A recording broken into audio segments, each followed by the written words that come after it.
Hey everyone, Scott here to discuss Big Hero 6, featuring the voices of Scott Adsit, Ryan Potter, Danielle Henne, TJ Miller, Jamie Chung, Damon Wayans Jr., Genesis Rodriguez, James Cromwell, Alan Tudyk, and Maya Rudolph, and directed by Don Hall and Chris Williams. Now, I do remember going to theaters and seeing that little short movie at the beginning called Feast. And why am I doing this for Marvel, as I pointed out at the beginning of the show? Well, it was a comic book, if you could believe it, from Marvel. And if you want to find it, maybe try some comic book stores that might have it. Not sure where, but any local comic book store at best. So I don't know much about these characters other than like they're Marvel and just from what I remember seeing from the movie itself. So let's get into this review. We get to the city of San Francisco. Yes, that's what it's called, San Francisco mixed with Tokyo, as Hiro Hamada, voiced by Ryan Potter, battle with remote control monstrous toys called bots with Yama, who looks like a sumo wrestler in general. And the robot fight is clever before Hiro gets killed with his robot. Tadashi, voiced by Danielle Henne, comes to Hiro's rescue and gets arrested and on Aunt Cass, voiced by Maya Rudolph, bails them out. As Hiro thinks about going to another bot fight, as Tadashi stops by his school and introduces Hiro to his team Go-Go, voiced by Jamie Chung, Fred, voiced by TJ Miller, Wasabi, voiced by Damon Wayans Jr., Honey Lemon, voiced by Genesis Rodriguez, and I do have fun with these characters, but the best character, in my opinion, is Tadashi's creation, Baymax, voiced by Scott Adsit.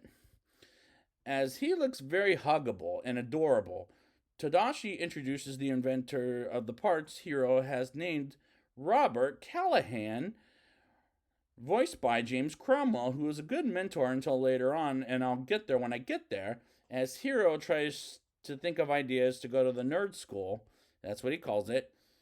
Tadashi goes to and they present his invention to Robert and the people in charge of the school, and he's impresses with Professor Callahan and the school members. Meanwhile, Fred talks about wearing his underwear front and back and inside out, which has got to be the most disgusting thing he said in this whole movie.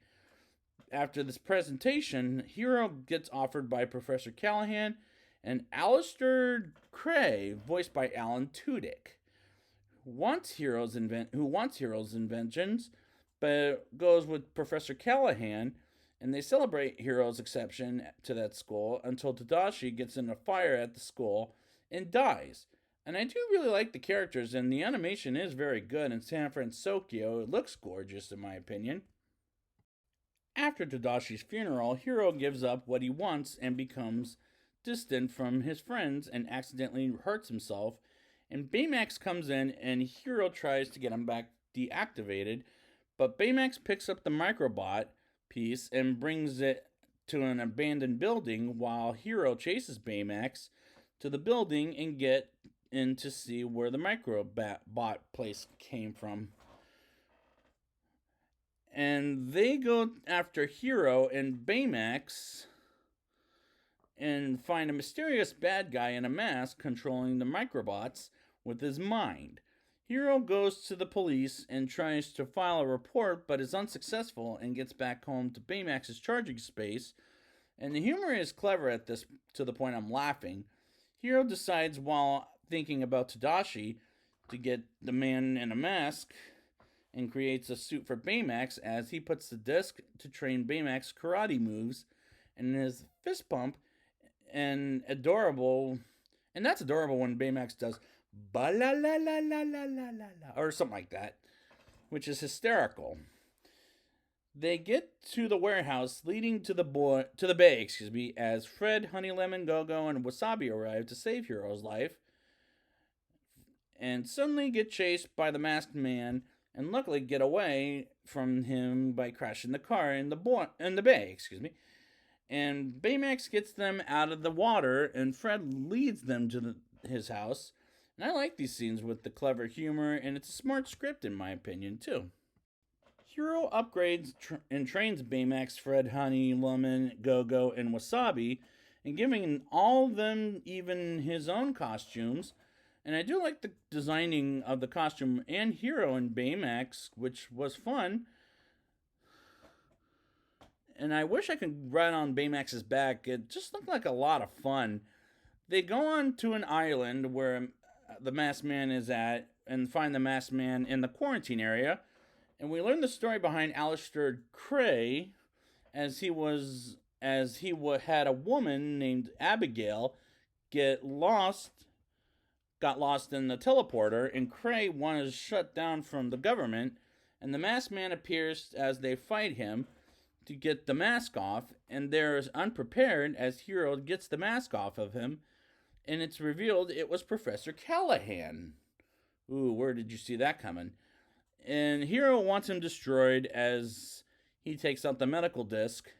And Baymax does fight the others, but doesn't kill them, thanks to Honey Lemon putting it back in Baymax. And Hero wants to terminate Professor Callahan, and Baymax repeatedly says Tadashi is here, and sees Tadashi from video footage of when Baymax was born, which is an emotional scene.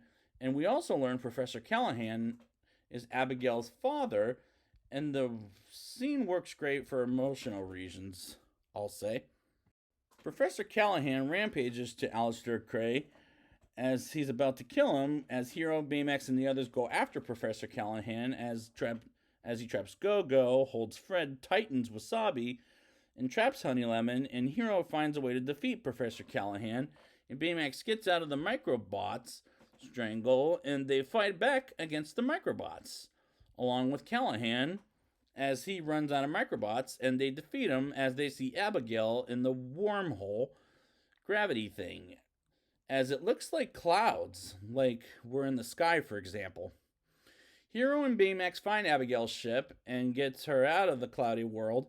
And Baymax's suit breaks, and Baymax's arm brings Hero alive with Abigail as Baymax doesn't make it, which made me sad as Abigail's alive and Professor Callahan is taken place to police custody. And Hero has an office at school where he reinvents Baymax, which did make me happy, and they get an official title which isn't in the film, which is for the best, as they call themselves the Big Hero 6. And the climax is wonderfully heartwarming, and the credits roll to an after-credits scene where Fred gets a surprise visit from his father, aka Stan Lee, which is a very satisfying after-credits cameo scene. I really enjoyed seeing Stan Lee in that before he passed away. May he rest in peace. Now it's time for the rating. I'll give this movie a 8.7 out of 10. This was a lot of fun as I like the characters, particularly Baymax, and I swear I want a Baymax after watching this movie for this viewing, as he is adorable in a huggable way. I do enjoy the animation of San Francisco, looks gorgeous. There were times the movie made me sad, and most of the time it made me happy, and I really hope there's a sequel to this coming eventually in my lifetime, or something. I'm really hopeful. I don't know anything about it, but we'll see. So I'd like to thank you guys for joining me, and until we get maybe another Big Hero 6 movie, ba la la la la la la la la.